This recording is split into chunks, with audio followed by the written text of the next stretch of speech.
জগৎ বিখ্যাত আল্লাহর ওলি গাউসুল আজম মহিউদ্দিন আব্দুল কাদের জিলানী রাহমাতুল্লাহি আলাইহি এমনি এমনি আল্লাহ ওয়ালা হন নাই। এমন বড় বুজুর্গ ছিলেন, মায়ের পেটে থাকা অবস্থায় ওনার আম্মা জান কখন কি করতেন না করতেন পেটে থেকে থেকে আব্দুল কাদের জিলানী টের পাইতেন। হযরত গাউসুল আজম মহিউদ্দিন আব্দুল কাদের জিলানী রাহমাতুল্লাহি আলাইহি একদিন তার মাকে বারবার বলতেছেন, মা গো, ও মা, আপনি আমাকে মাফ করে দিন, আপনি আমাকে ক্ষমা করে দিন। মা বড় আশ্চর্য হয়ে গেলেন। উম্মুল খায়ের তার মায়ের নাম ছিল। মা ডেকে বলতেছে, আব্বা জান, তুমি বারবার কেন আমার কাছে ক্ষমা চাইতেছো? কোনো অপরাধ করতে তো আমি দেখি নাই। আব্দুল কাদের জিলানী রাহমাতুল্লাহি আলাইহি বলেন, মা গো, আমি যখন আপনার পেটের ভিতরে ছিলাম গো, এমনিতেই আপনি আঙ্গুরের তুতনার মধ্যে হাত দিয়েছিলেন আঙ্গুর খাওয়ার জন্যে। আমার আপনি যখন আঙ্গুরের তুতনার ভিতরে হাত দিয়েছিলেন গো মা, তখন আমি পেটের ভিতরে আমি একটু নড়াচড়া করেছিলাম। আপনার পেটে তখন কষ্ট হয়েছিল, পেটের মধ্যে ব্যথা অনুভব হয়েছিল। মাগো, আমি কষ্টটা আপনাকে দিয়েছিলাম, আমি ইচ্ছে করে না। কেন জানেননি? ও মা, আপনি যখন আঙ্গুরের তুতনার মধ্যে হাত দিয়েছিলেন। আব্দুল কাদের জিলানী বলেন, আপনি তখন দেখেন না, আমি দেখতেছি ওই আঙ্গুরের তুতনার ভিতরে বিষাক্ত একটা সাপ রয়েছে। ওই সাপ আপনাকে আক্রমণ করে বসতো। ওই সাপ আপনাকে ওই মুহূর্তে যদি আপনি ওই আঙ্গুরের তুতনায় হাত দিতেন, এত বড় বিষাক্ত সাপ, ওই সাপ তার মুখ দিয়ে আপনাকে কামড় দিয়ে ফেলত। আপনি আঘাতে জর্জরিত হয়ে যেতেন। সাপের বিষাক্ত আঘাতের চুবুলেই এমন হতে পারত আপনি নিস্তেজ হয়ে যাইতেন। তাই তো আমি কি করলাম, আপনাকে বাঁচানোর জন্যে পেটের মধ্যে আমি এমন জুড়ে আঘাত করলাম। আঘাত করার সাথে সাথে আপনি পেটের ভিতরে আপনার ব্যথা শুরু হয়ে গেল। ভাগবী যে আপনাকে কষ্ট দিয়েছি, এই জন্য আপনার কাছে মাপ চাই, ক্ষমা চাই। আব্দুল কাদের জিলানী কথা বলার সঙ্গে সঙ্গে মা চোখের পানি ছিঁড়ে দিয়া ডাক দেয়া, আব্দুল কাদের, তুমি আমাকে মাপ চাচ্ছ কেন? তুমি তো আমাকে বড় ধরনের বিপদ থেকে আল্লাহর হুকুমে তুমি আমাকে বাঁচিয়ে দিলা। এমন ছিলেন আব্দুল কাদের জিলানী। এত বড় বুজুর্গ, এত বড় বুজুর্গ ছিলেন। জমিনে থেকে যদি আকাশের দিকে তাকাইতেন, সঙ্গে সঙ্গে আকাশের দরজাগুলি টাস টাস করে খুলে যাইত। ভাইরা আমার, জমিনের ভিতরে দেখে আব্দুল কাদের জিলানী লৌহে মাহফুজের ভিতরে তিনি পৃষ্ঠা উল্টায় দেখতে পারতেন। কি লৌহে মাহফুজে ওই যে মানুষের ভাগ্য যে লেখা হয়েছে, ওই ভাগ্য যে কিতাবের ভিতরে লিপিবদ্ধ হয়েছে, পৃষ্ঠা উল্টায় তিনি দেখতে পারতেন। আল্লাহ রাব্বুল আলামিন তাকে ক্ষমতা দিয়েছিলেন। এটা তার পাওয়ার না, বরং আল্লাহর দেওয়া পাওয়ার, আল্লাহর দেওয়া পাওয়ার। ভাইরা আমার, ওই আব্দুল কাদের জিলানী তিনি তো এত বড় যে হয়েছিলেন, এমনি এমনি হন নাই। মায়ের পেটটা ভালো ছিল, সেখান থেকেই উৎপাদনটা ভালো হয়েছে। মা যদি ভালো হয় গো, সন্তান ভালো হয়। এই জন্য আমার মা বোনেরা, আমি আপনাদের কি বলতে চাই, আপনারা বারবার বলেন, হুজুর একটু দোয়া করেন আল্লাহ যেন আমার সন্তানকে নেককার বানায়। আপনার সন্তান আব্দুল কাদের জিলানী হবে, আপনার সন্তান শাহজালাল ইয়ামানি হবে, আপনার সন্তান নুরউদ্দিন আহমদ গাওহরপুরি হবে, আপনার সন্তান পীরজি হুজুরের মতো হবে, হাফিজি হুজুর রাহমাতুল্লাহ আলাইহির মতো হবে, আপনার সন্তান মরহুম চরমনার আল্লাহর কুতুব মুফতি সৈয়দ ফজলুল করিম রাহমাতুল্লাহ আলাইহির মতো হবে। এমন আশা কেমনে করেন যদি আপনি ভালো না হন? মা যদি ভালো হয় গো, মায়ের পেট থেকে নেককার সন্তানের আশা করা যায়। আব্দুল কাদের জিলানী রাহমাতুল্লাহি আলাইহি তিনি যখন ছোট্ট ছিলেন, ছোট্ট বালক আব্দুল কাদের জিলানী মাদ্রাসায় পড়ার জন্য যখন রওনা হয়েছেন, মা দুকিনী আব্দুল কাদের জিলানী রাহমাতুল্লাহ আলাইহির বগলের নিচে একটা পকেট করে তিনি কিছু টাকা দিয়েছিলেন। আল্লাহু আকবার। এই যুগে তো টাকা সিস্টেম নাই। কিছু দেরহাম দিয়েছিলেন মা দুকিনী। ওই দেরহামগুলি দিয়ে বলছিলেন, বাবারে যদি ডাকাত আটকায় ফেলে মিথ্যা কথা বইল না, কারণ মিথ্যা কথা বলা হইল মহা বড় অপরাধ। আব্দুল কাদের জিলানী রওনা হয়েছেন, এমনিতেই দেখা যায় যে কাফেলার সাথে রওনা হয়েছেন। রাস্তায় যাওয়ার পরে ডাকাত দল আটকায় ফেলেছে। ছোট বালক আব্দুল কাদের জিলানীকে জিজ্ঞাসা করে, তোমার কাছে কিচ্ছু আসেনি? কয় হ্যাঁ, আমার বগলের চিপার ভিতরে একটা তলে আছে, বগলের চিপার ভিতরে একটা পকেট আছে, ওই পকেটের ভিতরে আমার মা আমাকে কিছু টাকা দিয়েছে, এখানে রয়েছে। ওরা পড়া সহ্য হয়েছে বাবা, ডাকাত দল তোমাকে আটকাইলো, কিন্তু তুমি সত্য কথা কেন বললে? তুমি কি চাইলে মিথ্যা কথা বলে বাঁচতে পারতে না? তুমি তো ছোট মানুষ, তোমাকে আমরা ছেড়ে দিতাম। আব্দুল কাদের জিলানী ডাক দিয়ে বলেন, না না না, আমার মা নিষেধ করেছি, মানা করেছে, যত বড় বিপদের ভিতরে আমি পড়ি না কেন, মা বলে দিয়েছি মিথ্যা কথা বলা যাবে না, কারণ মিথ্যা বলা মারাত্মক বড় অপরাধ। সকল গুনাহের মা হলো মিথ্যা বলা। আর আমরা ছোট্টবেলা থেকেই সন্তানদেরকে মিথ্যা বলা শিখাই। বিপদে বললে মিথ্যা বইলা তুমি বিপদ থেকে বাইচা যাইবা, না না না, বাঁচানোর মালিক হলেন একমাত্র আল্লাহ। এই জন্যে আপনি ছোট্টবেলা থেকে সন্তানগুলি যদি আপনি চান ভালো হইতে, সন্তানগুলিকে মা বাবা আদব শিখাবে, মা বাবা যা শিখাবে সন্তান তাই শিখবে। ভাইরা আমার, আব্দুল কাদের জিলানী রাহমাতুল্লাহি আলাইহি এজন্যই তো ছোট্টবেলা বয়স যখন ওনার মাত্র 4 অথবা 6 বছর, কোনো কিতাবে লেখে 4, কোনো কিতাবে লেখে 6 বছর, এই অবস্থায় আব্দুল কাদের জিলানীর মা উম্মুল খায়ের নিয়ে গেছেন তাকে মক্তবে নিয়ে উস্তাদজির কাছে গিয়ে বলতেছেন, উস্তাদজি আমার সন্তানকে আপনার মতো যোগ্য আলেম বানান। হ্যাঁ উস্তাদজি, আমার সন্তানকে আপনার মতো যোগ্য আলেম বানান, যোগ্য আলেম বানান। যতদিন না যোগ্য আলেম না হবে, আমার সন্তান যেন বাড়িতে না আসে, আমি আমার সন্তানকে যোগশ্রেষ্ঠ আলেম হিসাবে দেখতে চাই। আজকে আমাদের মা বাবারা, আপনারা যারা মা বাবা আছেন, অনেক সময় সন্তান আলেম হোক আপনারা চান না। আমার ভাইরা, একটা ছেলে কোরআনের হাফেজ হোক, এটা পর্যন্ত আমরা চাই না। অথচ নবীজি হাদিসের ভিতরে বলেছেন, মান কারআল কুরআন ফাস্তাযখারাহু ফাআহাল্লা হালালাহু ওয়া হারামা হারামাহু আদখালাহুল্লাহুল জান্নাহ ওয়া শাফাহু ফি আশারাতিন মিন আহলি বাইতিহি কুল্লুহুম কাদ ওয়াজাবাত লাহুম নার। নবী বলেন, কেউ যদি কোরআন শরীফ পড়ে, কোরআন মুখস্থ করে, হালালকে হালাল জানিয়ে আমল করে, হারামকে হারাম জানিয়ে আমল করে, এই কোরআন কিয়ামতের মাটি তাকে সুপারিশ করে, আদখালাহুল্লাহুল জান্নাহ, আল্লাহ তৈরি জান্নাতের ভিতরে সুযোগ ঢুকায় দিবে।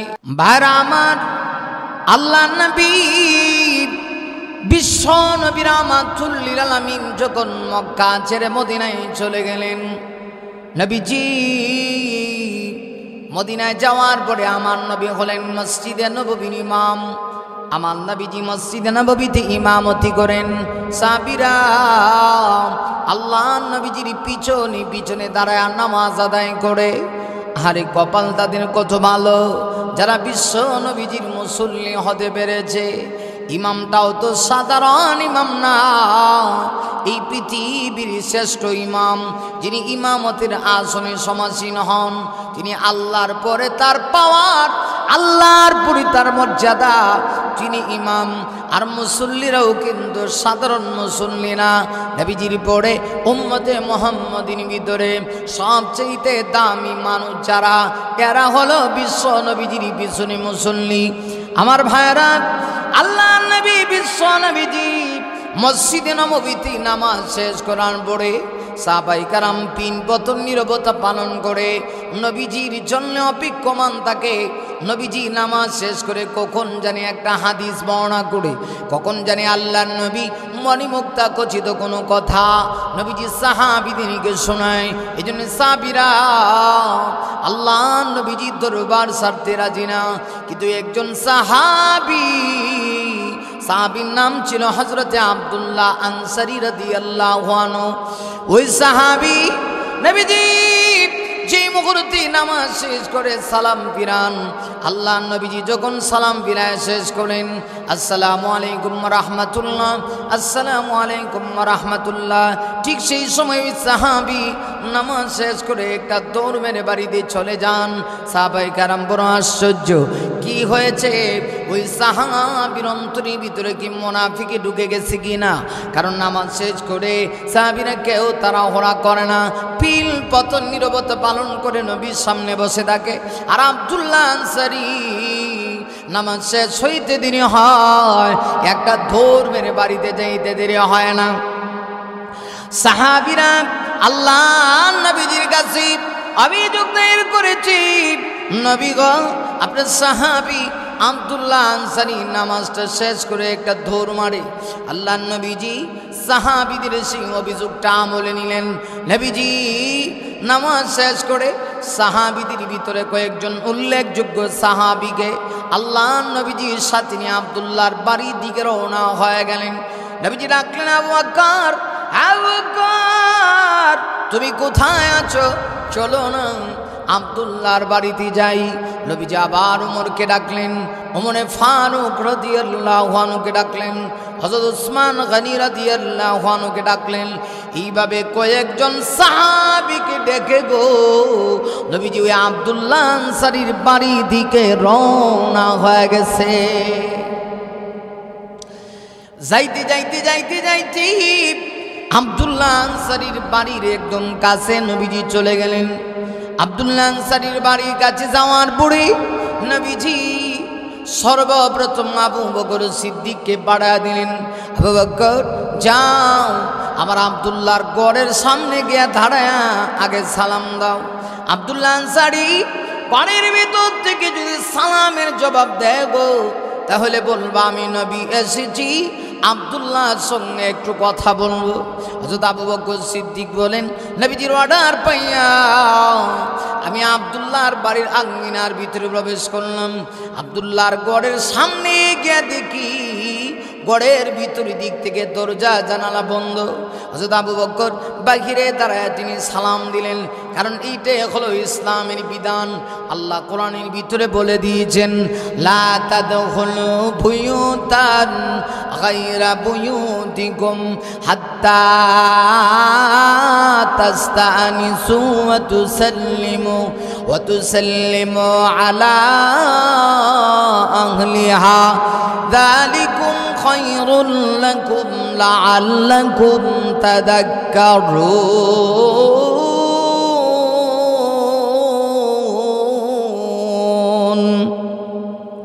আল্লাহ কোরআনের ভিতরে জানা দিয়েছে, এই ইমানদারেরা কাহারো ঘরের ভিতরে প্রবেশ করার আগে সালাম দিবা, তারপরে অনুমতি নিবা।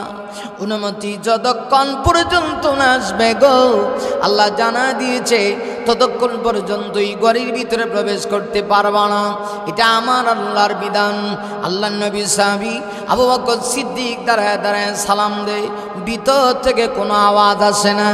না না নাই, ভিতর থেকে কোনো আওয়াজ আসে না। নবীজি আবু বকর সিদ্দিক রাদিয়াল্লাহু আনহুকে বলেন, আবু বকর, আব্দুল্লাহ কি ঘরের ভিতর থেকে জবাব দেয় না গো? আবু বকর সিদ্দিক দাঁড়ায় কয়, নবী গো, না না না, অনেক চেষ্টা করেছি কিন্তু ভিতর থেকে কোনো সালামের জবাব আসে না। নবীজি বললেন, ঠিক আছে তুমি চলে আসো। হযরত আবু বকর ব্যর্থ হয়ে চলে আসলেন। বিশ্ব নবীজি হযরত ওমর রাদিয়াল্লাহু আনহুকে পাঠিয়ে দিলেন। নবীজি আমার ডেকে বলি, আমার যাও আব্দুল্লাহর গড়ির সামনে গিয়ে একটু দাঁড়ায় তুমি সালাম দাও। হযরত ওমরের গলার আওয়াজ এমনিতেই মোটা, ওমরের গলার আওয়াজের ভিতরে এমন অ্যাকশন ছিল, হযরত ওমর যদি মদিনায় দাঁড়ায় আজান দিত 350 মাইল দূরে ওমরের আজানের শব্দগুলি গিয়া পৌঁছায় যাইত। আর ওমর তো, ওমরের ইমানি স্পিড এমন ছিল যে ওমরের আওয়াজে গোটা পৃথিবীর সব কাফেরেরা, সব বাতিলেরা ওমরের আওয়াজে ভয় পাইত। যার নাম মনে করলে ভরে যাইব খোলাফায়ে রাশেদার ওমরে ফারুক। যার নাম মনে করলে ভরে যাইব খোলাফায়ে রাশেদার উমরে ফারুক, মাবুদির প্রতি ছিল নিবেদিত প্রাণ, নিজেই বহন করে দুঃখীদের ত্রাণ। মাবুদির প্রতি ছিল নিবেদিত প্রাণ, নিজেই বহন করে দুঃখীদের ত্রাণ। তে করে দুনিয়ার আলিশান সুখ ওমরে ফারুক, ওমরে ফারুক, ওমরে ফারুক, ওমরে ফারুক। হযরত ওমরের গলার আওয়াজ এত বেশি বাতিলের জন্যে উমরের আওয়াজটা ভয়ের কারণ ছিল যে উমরের আওয়াজ শুনে বাতিল শুধু কাঁপতো তা না, শয়তান পর্যন্ত উমরের আওয়াজ শুনে রাস্তা ছেড়ে দিত। উমরের গলার আওয়াজ মোটা। ভাইরা, নবীজি বললেন, আমার আবু বকর সিদ্দিকের সালামের জবাব পাইলাম না, একটু দাঁড়ায় দেখো না তোমার ভাই আব্দুল্লাহকে সালাম দিয়ে আব্দুল্লাহ কোন সালামের জবাব দেয় কিনা। হযরত ওমর রাদিয়াল্লাহু আনহু তিনি দাঁড়ায় দাঁড়ায় সালাম দেন, কিন্তু ভিতর থেকে কোনো আওয়াজ আসে না। নবীজি আবার ডেকে বলেন, ওমর তুমিও চলে আসো, বুঝতে পেরেছি আমার আব্দুল্লাহ মনে হয় কোনো সমস্যার সম্মুখীন হয়ে আছে। আল্লাহ নবীজি বললেন, ওমর চলো, ও আবু বকর চলো, আমরা চলে যাই মসজিদে নববীতে, আবার আমরা চলে যাই। আল্লাহ নবী বিশ্ব নবীজি এবার আবার সাহাবীদেরকে নিয়ে নবীজি আবার রওনা হয়ে গেলেন মসজিদে নববীর দিকে। রসুল বললেন, সাহাবীরা রে, আমার সাহাবী আব্দুল্লাহ যখন মসজিদে নববীতে আসবে, নামাজের টাইম হইলে পড়ে আব্দুল্লাহ যখন আসবে, আব্দুল্লাহকে তোমরা আটকায়ো। আমি আমার সাহাবী আব্দুল্লাহর সঙ্গে একটু কথা বলবো, আমি আব্দুল্লাহর কাছে জানতে চাইব আব্দুল্লাহ কেন নামাজ শেষ করে এক মুহূর্ত বসে না, আব্দুল্লাহ কেন দৌড়া বাড়িতে চলে যায়। আমার নবীজি সাহাবীদের কিনে পুনরায় মসজিদে নববীর দিকে রওনা হয়ে গেলেন। রাহমাতুল লিল আলামিন নবীজি মসজিদে নববীর দিকে রওনা হই, আমার নবীজি যখন কয়েক কদম সামনের দিকে অগ্রসর হয়ে গেলেন, এমনিতেই পিছন দিক থেকে যেন আব্দুল্লাহর কণ্ঠে সালামের আওয়াজ শোনা যায়। আমার নবীজি আব্দুল্লাহর কণ্ঠের সালামের আওয়াজ শুনে আমার নবীজি একটু থমকে গেলেন, দাঁড়িয়ে গেলেন। আল্লাহ নবীজি দাঁড়ায় একটু চেহারাটা গুণায় পিছুর দিক দেন। নবীজি যখন তাকাইছে, নবীজি তাকায় দেখে সত্যি সত্যি আব্দুল্লাহর সালামের আওয়াজ শোনা যায়। আমার নবী জীবন সহ্য হয়ে গেলেন, ডেকে ডেকে বলেন, আব্দুল্লাহ কি হয়েছে রে আব্দুল্লাহ, এরে আব্দুল্লাহ, আমি নবী তোমার বাড়ির আঙ্গিনায় গেলাম, সাহাবীরা আমার সঙ্গে গিয়া তোমার ঘরের সামনে দাঁড়ায় দাঁড়ায় সালাম দিল। আব্দুল্লাহ রে, কিন্তু ঘরের ভিতর থেকে যে কোনো আওয়াজ পাইলাম না। আব্দুল্লাহ তুমি কি খুশি হও নাই? আমাদেরকে তুমি কেন রিসিভ করলে না? আব্দুল্লাহ তুমি কি আমি নবীকে মেহমান হিসেবে পেয়ে তুমি কি খুশি হও নাই?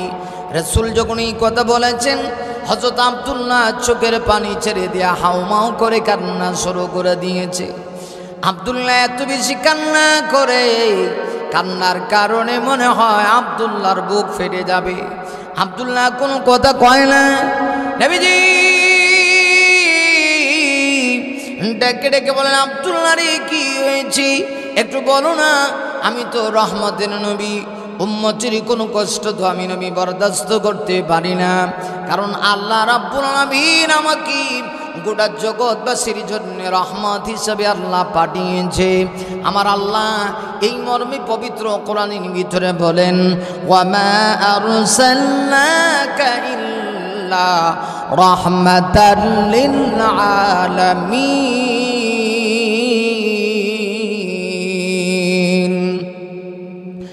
আল্লাহ রাব্বুল আলামিন কোরআনে বলেন, আমি আমার বন্ধু বিশ্ব নবীকে গোটা জগৎবাসীর জন্য রহমত স্বরূপ বানায় প্রেরণ করেছি। নবীজি আসমানের জন্য রহমত, জমিনের জন্য রহমত, এমনকি সৃষ্টি জগতের মাঝখানে যা কিছু আছে সব কিছুর জন্য আমার নবীজি রহমত, রাহমাতুল লিল আলামিন। শুধুমাত্র উম্মতের জন্য রহমত ছিলেন তা না, নবীজি জঙ্গলের পশু পাখিগুলির জন্য রহমত ছিলেন, জঙ্গলের প্রাণীর জন্যও আমার নবীজি রহমত ছিলেন, রহমতের নবী।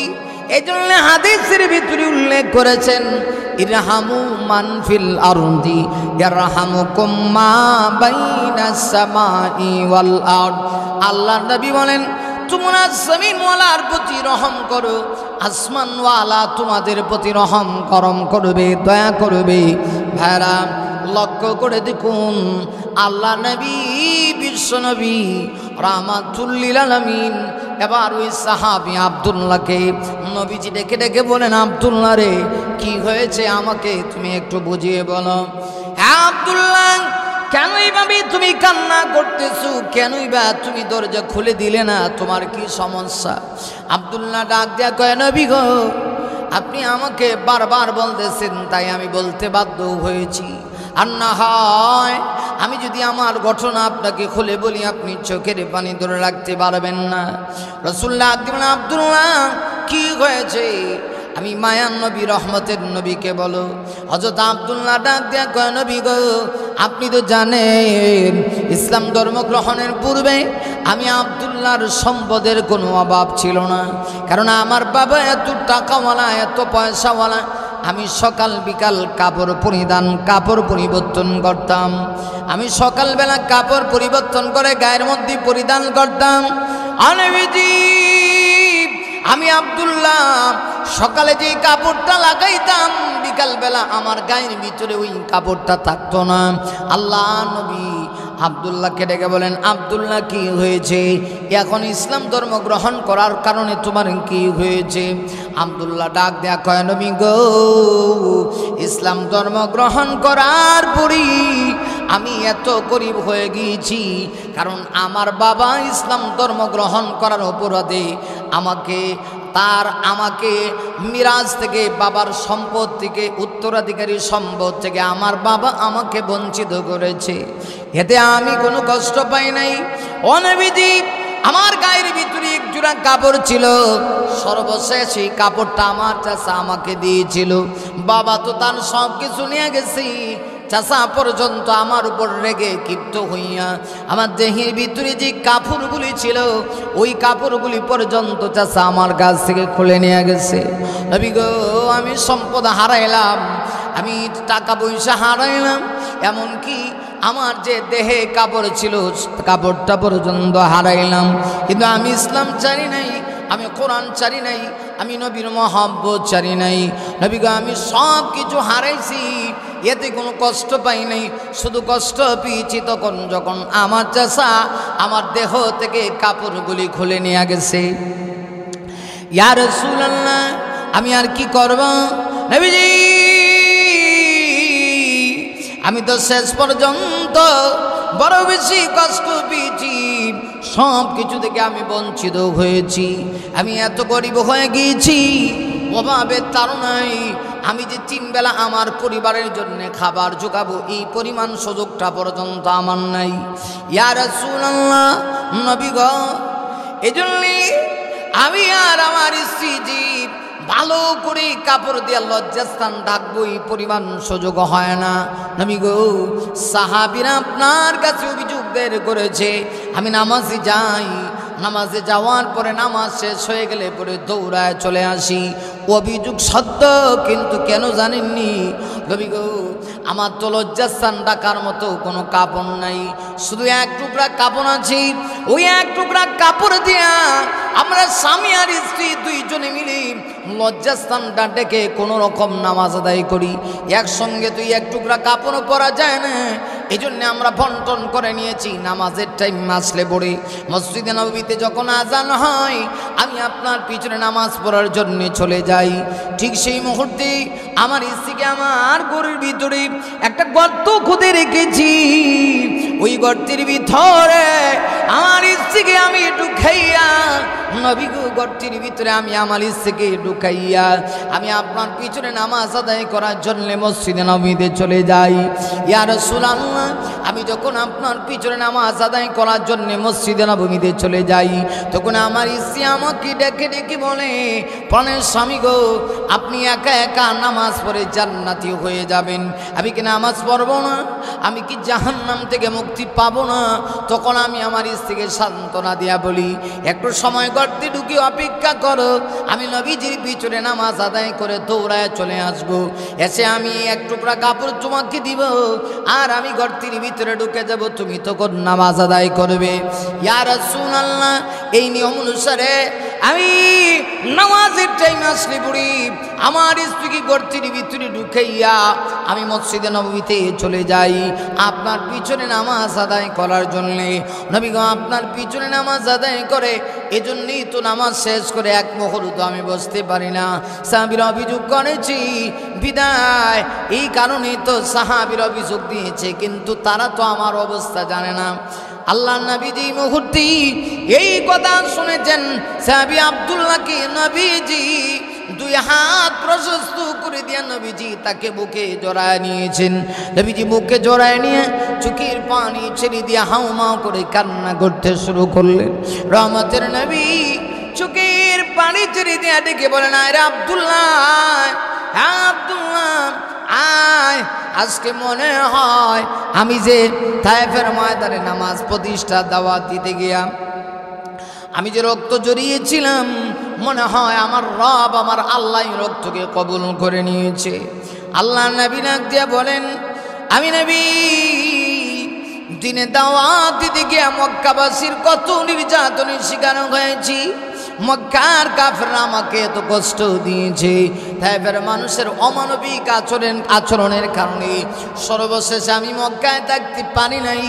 আমি মক্কা ছেড়ে যখন আমি তাইফে চলে গিয়েছিলাম, মনে মনে ভাবছিলাম তাইফের লোকেরা মনে হয় আমাকে বরণ করে নেবে, তাইফের লোকেরা আমাকে ভালোবাসা দিবে, আমি তো তাদের কাছে আশা করতেই পারি, কারণ তাইফ ছিল আমার নানার দেশ, তায়েফ ছিল আমার মায়ের দেশ। আমি ভাবছিলাম নানার দেশে যাওয়ার পরই তায়েফের মানুষগুলি মনে হয় আমার সঙ্গে সুন্দর আচরণ করবে। আল্লাহ নবী ডাক দিয়ে বলেন, না না না, তায়েফের মানুষগুলি এত নিষ্ঠুর হয়ে গিয়েছিল আমার জন্যে। তায়েফের বড় বড় লিডারে না, বড় বড় নেতারা ছোট ছোট বাচ্চাগুলিকে পাথরের কণা দিয়ে আমার পিছনে লাগায় দিল। এই ছোট ছোট বাচ্চাগুলি এসে পাথরের কণাগুলি দিয়া কঙ্কর দিয়া আমার দেহের ভিতরে যখন আঘাত করেছি, পাথরের কণার আঘাতে আমার দেহ ফেটে রক্ত ঝরতে শুরু হয়ে গেছে।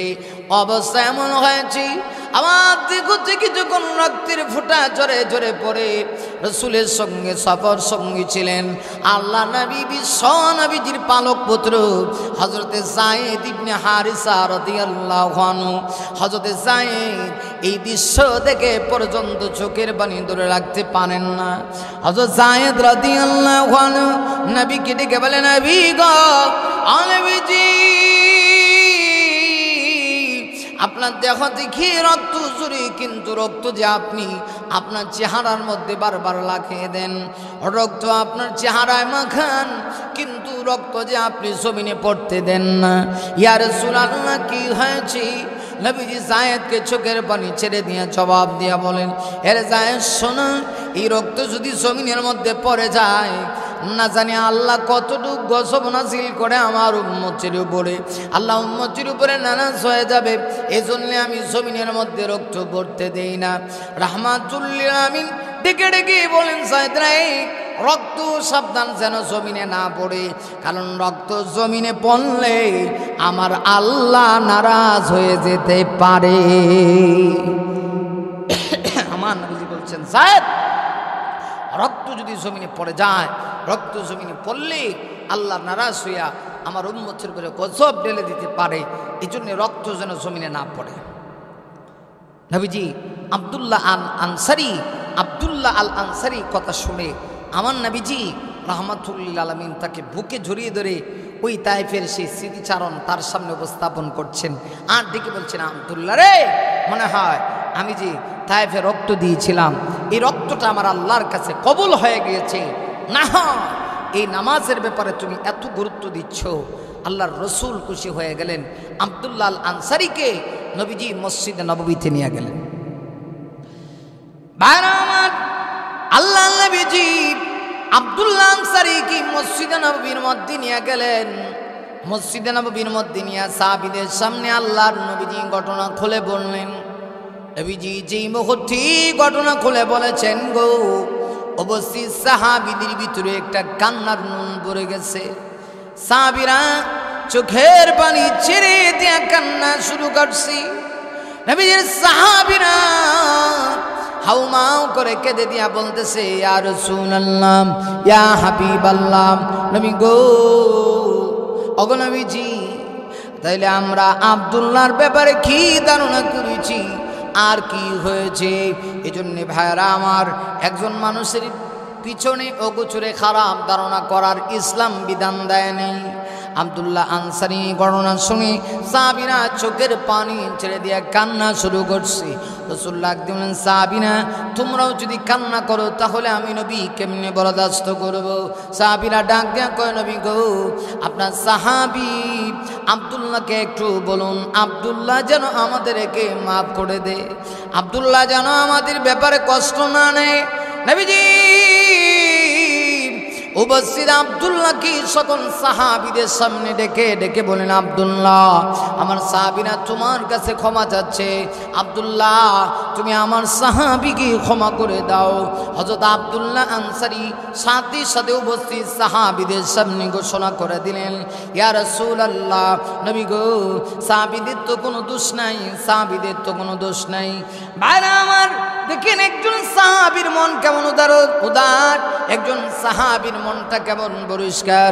ওই সাহাবী ডাক দেয়া কয়, নবী গো, আপনার সাহাবীদের তো কোনো দোষ নাই, কারণ সাহাবীরা তো আমার সম্পর্কে জানে না।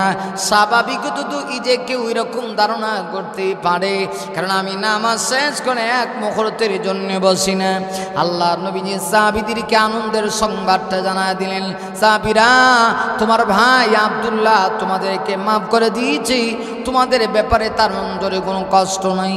আল্লাহ নবীজি এবার সাহাবীদের সামনে দুইটা হাত বাড়ায় দিয়ে বলেন, সাহাবীরা রে, আসুনি গাও, আমার সাহাবী আব্দুল্লাহকে তোমরা কেউ কাপড় হাদিয়া দিবা। নবীজি মুহূর্তে কথা বলেছেন, উপস্থিত সাহাবীদের ভিতরে কাপড় হাদিয়া দেওয়ার হিরিক পড়ে গেছে। এক দুই বস্তা কাপড় নয়, 4 বস্তা কাপড় নবী দরবারে হাদিয়া চলে এসেছে। চিন্তা করছেন সাহাবীরা, 1-2 বস্তা কাপড় নয়, 4 বস্তা কাপড় আল্লাহ নবীজির সামনে হাদিয়া হিসাবে পেশ করছে। বাইরে আমার লক্ষ্য করে দেখুন, আল্লাহ নবীজি ওই কাপড়গুলি সাহাবীদের ভিতরে নবীজি বন্টন করে দিলেন। আমার নবীজি কাপড়গুলি বন্টন করে দিলেন।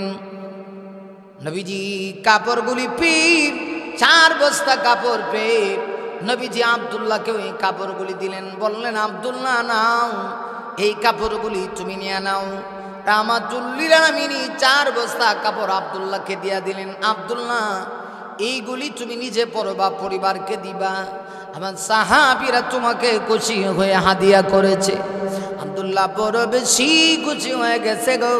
নবীজি আবার আব্দুল্লাহর এই অবস্থা দেখে রহমতের নবী ডাক দিয়ে বললেন, হ্যাঁ আব্দুল্লাহ, তোমার অভাব অনাটন, তোমার পরিবারের অবস্থা, চলো তোমার বাড়িতে একটু আমি নবী অনুমতি দিলে তোমার বাড়িটা একটু ঘুরে দেখতে চাই, তোমার পরিস্থিতিটা একটু অবজার্ভ করতে চাই।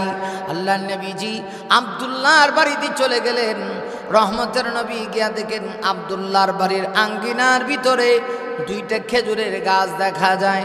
নবীজি তাকা দেখি ওই 2 খেজুর গাছের সঙ্গে ছোট ছোট 2টা অবুঝ বাচ্চাগুলিকে কে যেন হাত পা রশি দ্বারা বেঁধে রেখেছে।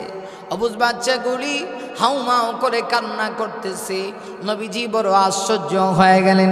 রহমতের নবী আশ্চর্য হইয়া আব্দুল্লাহকে জিজ্ঞাসা করেন, আব্দুল্লাহ রে, ইয়ারা কারা, এদের পরিচয়টা কি, কোন কারণে খেজুরের গাছের সঙ্গে তুমি এদেরকে বেঁধে রাখা হয়েছে, কে বেঁধে রেখেছে, কোন কারণে রাখা হয়েছে বেঁধে, আমাকে একটু বলো। নবীজি যে মুহূর্তে কথা বলেছেন, আব্দুল্লাহ অনবরত অজর নয়নে চোখের পানি ছেড়ে দিয়ে হাউমাউ করে কান্না শুরু করছে। রহমাতুল নবী বুঝতে পেরেছি তার কেউ করে নাই। নবীজি ডেকে বলেন, আব্দুল্লাহ রে, তোমার কান্নার কারণে আমি বুঝতেছি মনে হয় এরা তোমারই সন্তান হবে। আব্দুল্লাহ কয়, নবী গো, সত্যি বলেছেন, এরা আমারই হতভাগা, আমি হতভাগার দুই সন্তান, আমি হতভাগ্যের দুই সন্তান। নবীজি ডাক দিয়ে বলেন, আব্দুল্লাহ রে, কি হয়েছে, কেন তাদেরকে তুমি এইভাবে বেঁধে রেখেছো? আব্দুল্লাহ চোখের পানি ছেড়ে দিয়া ডাক দেয়া কয়, নবী গো, আমার পরিবারে মাঝে মধ্যে এমন হয় চুলার ভিতরে একদিন, 2 দিন, 3 দিন চলে যায়, চুলার ভিতরে আগুন ধরে না। আমরা স্বামী আর স্ত্রী দুইজনে মিলে একটা খেজুর বাঁকাবাকি করে মাঝে মধ্যে খায়, আর না হয় আল্লাহ শুকরিয়া করি। কিন্তু এরা তো ছোট ছোট অবুঝ বাচ্চা, খাবারের টাইম আসলে পরে ওদেরকে খাবার দিতে না পারলে এরা বড় বেশি কান্না করে। রাসূল ডাক দিয়ে বলেন, ছোট বাচ্চা তো কান্না করবি অনবীজি, এজন্য আমি কি করব, বাধ্য হইয়া এদেরকে খেজুরের গাছের সঙ্গে বেঁধে রেখেছি। এজন্য কি খেজুরের গাছে বেঁধে রাখতে হয়? ইয়া রাসূলুল্লাহ, এর চাইতেও আরো কঠিন হৃদয় বিদারক ঘটনার সঙ্গে জড়িত। রাসূল ডাক দিয়ে বলেন, কি হয়েছে বলো? আব্দুল্লাহ ডাক দিয়ে কই, নবী গো, এই যে 2টা খেজুর গাছ দেখতেছেন, এই 2টা খেজুর গাছের মালিক আমি নই, আমার পার্শ্ববর্তী এক ইহুদি হলো এই 2টা খেজুর গাছের মালিক। ইয়া রাসূলুল্লাহ, আমার পরিবারে মাঝে মধ্যে যখন 1 দিন 2 দিন 3 দিন হয়ে যায়, চুলার ভিতরে আগুন ধরে না, খাবারের ব্যবস্থা করতে পারি না। তুমি গো, ঠিক সেই মুহূর্তে দেখা যায় ওই যে 2টা খেজুরের গাছ, এই 2টা খেজুর গাছ থেকে পাকা পাকা 2-1টা খেজুর যখন ঝরে পড়ে যায়, আমার সন্তানগুলি না খাওয়ার কারণে পেটের ক্ষুধায় অস্থিরতা ভূত করে সর্বশেষ সেই 2-1টা খেজুরের গাছ থেকে খেজুর যে পড়ে ওইগুলা তারা মুখে উঠায় নেয়। উঠায় নেওয়ার পরে তুই 2টা খেজুর গাছের মালিক আমি না, আমার পার্শ্ববর্তী ইহুদি লোকটাই 2টা খেজুর গাছের মালিক। লোকটা এত বড় নিষ্ঠুর, নবী গো, আমি তাকায় দেখি আমার সন্তানের মুখের ভিতরে লোকটা হাত আর হাতের আঙ্গুল ঢুকায় দেয়। হাত তো ঢুকাইতে পারে না, হাতের আঙ্গুল ঢুকায়, হাতের আঙ্গুল ঢুকায় 2-1টা খেজুর যে আমার বাচ্চাগুলি মুখে ঢুকাই, খেজুর আর খেজুরের বিচিগুলি বের করে নিয়ে আসে। নবী গো, এই দৃশ্য দেখে আমি নবী কেমনে আমি আব্দুল্লাহ কেমনে বরদাস্ত করি? নবী গো, বাবা হয়া সন্তানের এই দৃশ্য দেখে পৃথিবীর কেউ কে বরদাস্ত করতে পারে? আল্লাহ নবী চোখের পানি ছেড়ে দিলেন। রাসূল লিখে বলেন, আব্দুল্লাহ, তোমার বুঝি অবস্থা রে আব্দুল্লাহ? রহমতের নবী ডাক দিয়ে বলেন, আব্দুল্লাহ রে, এই কারণেই তোমার সন্তানগুলিকে তুমি এত কষ্ট দিচ্ছ। নবীজি সাহাবীদেরকে ডেকে ডেকে বললেন, সাহাবীরা রে, খেজুরের গাছ থেকে আমার আব্দুল্লাহকে নামায় নিয়ে আসো। আব্দুল্লাহকে নামিয়ে নিয়ে আসা হলো।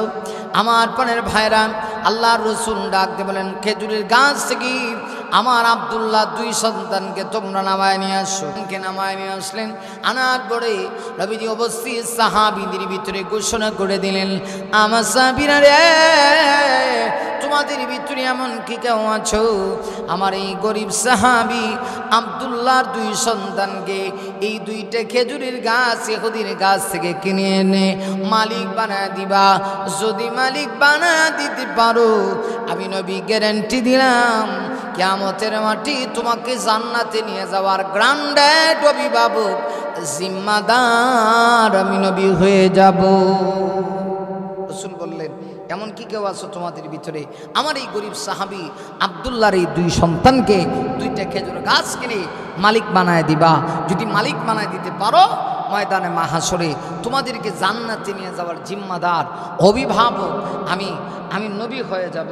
যেই মুহূর্তেই কথা বলেছেন, সাথে সাথে সাহাবীদের ভিতর থেকে একজন হাত উঠাইছেন। তিনি আর কেউ নয়, তিনি হলেন বিশ্বনবীজির সাহাবী হযরতে উসমান গনি রাদিয়াল্লাহু তাআলা আনহু। আমার ভাইনা, হযরত উসমান গনি হাত উঠায় কয়, নবী গো, আপনি একটু অনুমতি দেন, অনুমতি দিলেই আমি ইহুদির কাছ থেকে 2টা খেজুরের গাছ কিনে এনে আপনার গরিব সাহাবী আব্দুল্লাহর 2 সন্তানকে আমি হাদিয়া করে দেব।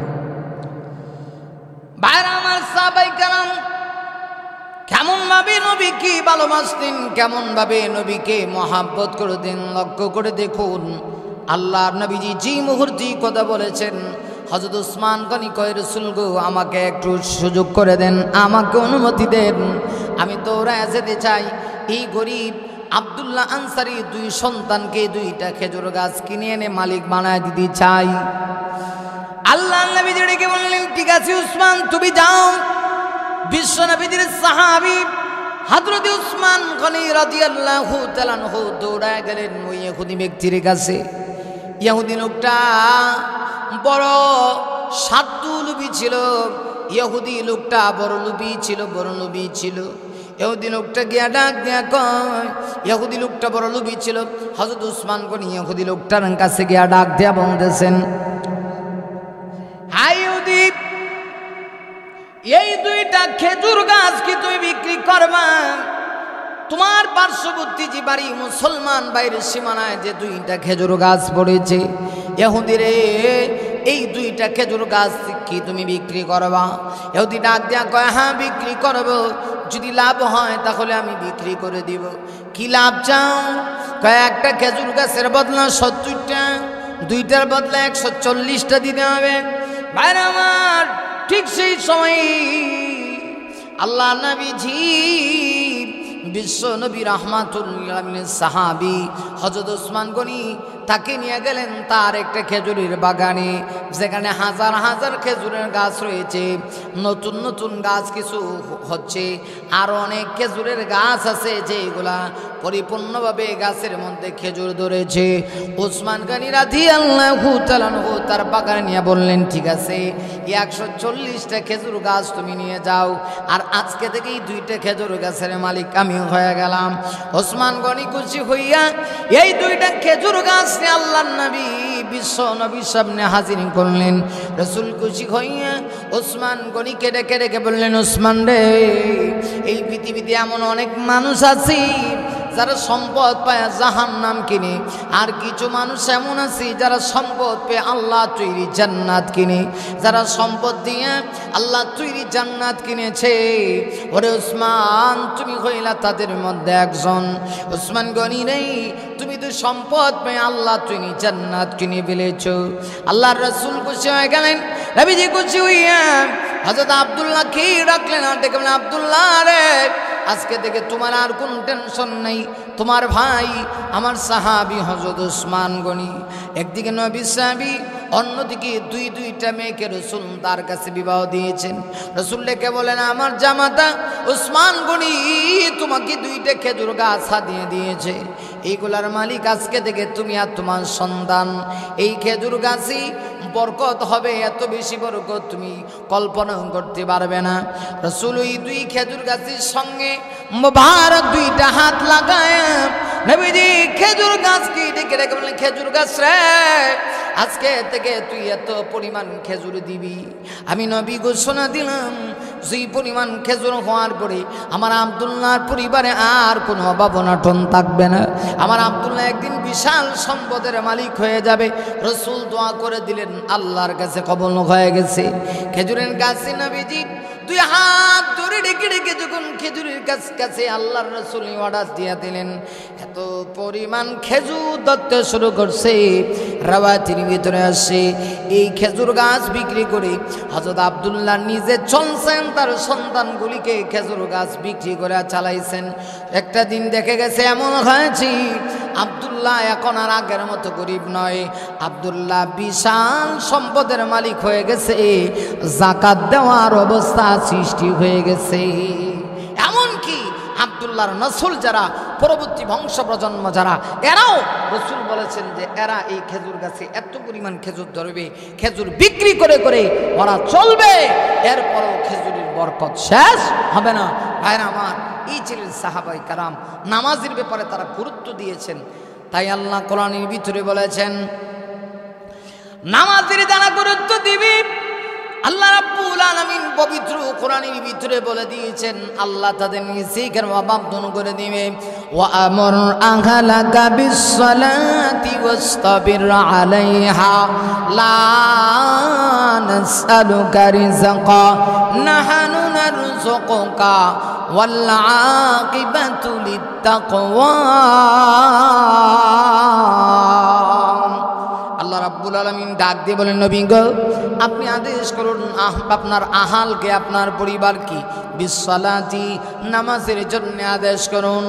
যেখানে আল্লাহ নবীকে নামাজের ব্যাপারে আদেশ করার কথা বলছেন, ও নবী শুধু আদেশ করলে হবে না, আপনাকেও নামাজ পড়তে হবে, নামাজের ব্যাপারে আপনাকেও সচেষ্ট হতে হবে। ওয়াস্তাবিরা আলাইহা, নামাজের ব্যাপারে যারা গুরুত্ব দিবি আল্লাহ পাক রব্বুল আলামিন জানা দিয়া বলেন, লা নাসআলুকা রিজকা, নবী গো আমি আল্লাহ আপনার কাছে রিজিক চাই না, নাহনু নারযুকুকা, আমি আল্লাহই তো আপনাকে রিজিক দান করব। আর আল্লাহ পাক বলছেন ওয়াল আকিবাতু লিত্তাকওয়া, আর আখিরাতই হচ্ছে মুত্তাকিদের জন্য, পরহেজগারদের জন্য। আল্লাহ তাআলা আমাদেরকে নামাজের ব্যাপারে পাবন্দি করার তৌফিক দান করুন।